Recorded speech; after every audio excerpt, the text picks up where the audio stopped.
저도 좀 숨을 좀 고르고 다음 질문 이제 위기의 민주당 어떻게 쇄신을 할 것인지 그 얘기를 좀 해보도록 하겠습니다. 민주당은 이제 지도부가 총사퇴를 하는 상황이고 그리고 오후 2시부터 의원총회가 열리면서 어떻게 당을 다시 수습할 것인지 그런 얘기들이 오고 가고 있습니다. 지금 민주당 내에서는 어떤 얘기들 많이 생각하고 있습니까? 우선 총사퇴를 했고요. 그리고 우리 이제 이재명 전 후보와 함께 비대위를 어떻게 꾸릴 것인가 이것을 좀 나눈다고 얘기를 합니다. 근데 지금 말씀 주신 부분에 대해서 이번에 대선에서 어찌됐든 간에 이재명 후보가 이제 대통령이 되지 않았던 부분이지 않습니까? 근데 이것을 굳이 위기라고 보는 게 맞는 것인가? 그러니까 권력을 중심으로 둔다면은 권력을 잃었으니까 위기일 수는 있습니다. 그렇지만 정치라는 것이 권력만이 있습니까? 그것이 아니다. 민심을 제대로 파악하는 어떻게 보면 성찰의 시간일 수도 있다. 저는 그렇게 생각을 합니다. 저는 이제 내부에서 그런 얘기를 해서 뭐 몇몇 국회의원들은 뭐 이경이 되게 마음에 안 들 수도 있습니다. 그렇지만 그것이 제대로 맞다.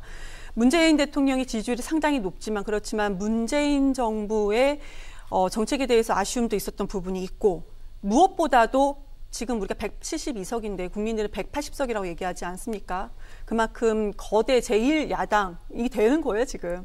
그런데 그 동안에 이제 여당이었을 때 국회에 대한 문제점들 아주 세세하게 되게 많습니다. 예. 한마디로 예를 들자면 요즘 많은 문제점들이 언론개혁 왜 못했냐. 근데 저는 언론개혁, 사법개혁, 이 개혁이란 말은 저는 여기 적당하지 않다고 생각을 하거든요.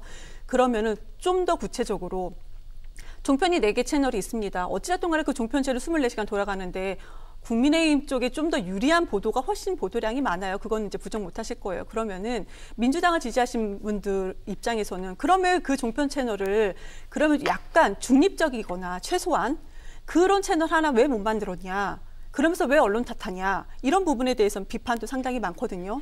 그런 부분에 대해서 그렇게 많은 의석수를 가지고 있으면서 힘을 쓰지 못했던 부분, 국민들의 목소리에 대해서 제대로 관철하지 못했던 부분, 그런 부분에 대해서는 이번에 정말 성찰의 시간이 필요하다. 저는 이 위기가 끝까지 위기라고 보지 않습니다. 위기라고 생각하시는 분들조차도 성찰의 시간을 가지고 다시 한번 국민들 마음을 민심을 제대로 파악해야 된다고 보여집니다. 성찰의 시간이라고 말씀하시면 대선이 끝난 다음에 이제 패배한 쪽에서는 도대체 뭐 때문에 패배를 하게 됐는지 원인을 거죠. 찾느라 시끄러워지는 경우도 있잖아요. 지금 일단 민주당은 숨고르고 있는 측면이 권력이라는 게 있으니까. 네. 그런데 지금 돌아가는 것을 보면은 내부에서는 많은 의견들이 다 있습니다. 있지만 국민들께서 그러니까 보여질 정도로 아실 정도로 그런 모습은 보이지 않을 것이다. 왜 그러냐면 지도부가 총사퇴를 했습니다.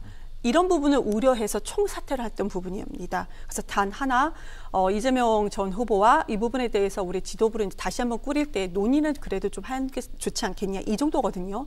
그러면은 지금 그렇게 시끄러워지는 분위기는 아닌 것으로 파악을 하고 있습니다. 네, 이재명 후보가 일단 민주당 상임 고문으로 위촉이 됐습니다. 대선을 패배한 후보의 길은 크게 두 가지가 있다고 합니다. DJ에게 패했던 이제 이해창 당시 후보 같은 경우는 당의 전면으로 복귀를 해서 대여 투쟁을 진두지휘했었고, 그리고 문재인 후보 같은 경우에 지금 대통령이지만 당시에 첫 패배 당시에는 숨고르게 좀 들어가면서 성찰의 시간을 가졌거든요. 이재명 후보는 어떻게 될 거라고 보세요? 이 질문을 아마 오히려 이경 대변인한테 하시는 게 더 맞았을 것 같긴 한데, 제 생각에는 아까 이제 개혁 얘기를 말씀을 하셨으니까 이제 이재명 전 후보께서 어떤 그 개혁 작업을 하는데 상당 부분 일조를 하시겠죠. 근데 그 개혁이라고 하는 것이 보면 이재명 후보가 우리 선거 기간 때 보면 문재인 정부의 방역 지침이라든지 부동산 정책 비판하신 바가 있습니다. 사실 그 민주당 내에서 특히 부동산 정책에 대해서 이재명 후보가 많은 사과를 했었거든요. 근데 저는 거기에 핵심은 사실 이경 대변인 말씀하신 개혁에 있다고 생각합니다. 개혁이라는 이름으로 너무 많은 입법들을 무리하게 추진했고, 언론개혁이라는 것도 결국 민주당에서 마음먹으면 할 수 있었던 거 아닙니까? 야당이 반대한다고 해도 의석수가 압도적인데 야당이 반대해서 못했다 이건 아닌 거고, 결국에는 여론에 부딪혀서 국민들이 보시기에도 이건 아니다 싶으니까 거기 이 입법을 끝까지 못한 거 아니겠습니까? 그래서 저는 그 개혁이라는 이름으로 진행된 여러 가지 입법안들 이런 것들부터 성찰하는 것이 저는 패배 요인을 먼저 확인하는 거다 이렇게 보고 있습니다. 네.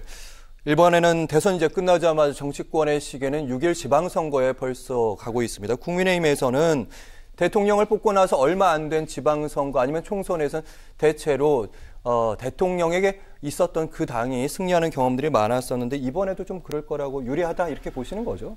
유리한 국면은 맞는데 그렇다고 해서 다른 선거랑은 확실히 좀 다를 것 같습니다. 예를 들면 이제 제일 대표적으로 2007년에 이명박 대통령이 당선된 이후에 2008년에 거의 한나라당이 압승을 했던 우리가 기억이 있지 않습니까? 마찬가지로 이제 2017년에 문재인 대통령께서 당선되신 이후에 2018년에 지방선거에서 크게 승리를 했었는데 그 두 전 대통령들의 사례를 지켜보게 되면 좀 넉넉한 지지율로 승리를 하셨고 그 동력을 바탕으로 선거를 이어간 면이 있습니다. 근데 우리가 아까 전에도 이런저런 토론을 좀 했지만은 지지율이 압도적이지 않았습니다. 겨우 이겼다라고 해도 과언이 아닐 만큼 굉장히 아슬아슬하게 이겼기 때문에 결국 국민의 절반은 아직까지 윤석열 후보를 지지하지 못한다라는 국민의힘을 지지 못한다 이런 분들이 있는 것이라서 저는 선거가 바로 붙어 있다고 하더라도 그것이 결코 굉장히 유리한 국면이다 이렇게 생각하진 않고 다만 여당으로서 힘을 좀 몰아주자라는 이제 국민들의 여론이 있을 수 있어서 다소 유리할 수 있겠지만은 그것이 이제 2007년, 2008년의 사례나 2017년, 2018년의 사례랑은 좀 양상이 다를 거라고 보고 있습니다. 네, 긴장을 놓치면 안 된다 이런 말씀이신데 그럼에도 불구하고 민주당 입장에서는 걱정하는 부분도 있을 겁니다. 아무래도 대통령에게 처음에 좀 국정 초반에 힘을 실어주는 민심이 좀 더 있지 않겠습니까? 민주당의 입장은 제가 확인한 거는 우선은 3인 선거구제가 되기 때문에 의회부터는 이제 국회가 아닌 의회부터는 다당제가 가능해질 수 있다라는 부분 그런 부분에 대해서 희망을 갖고 거기까지는 제가 확인했습니다.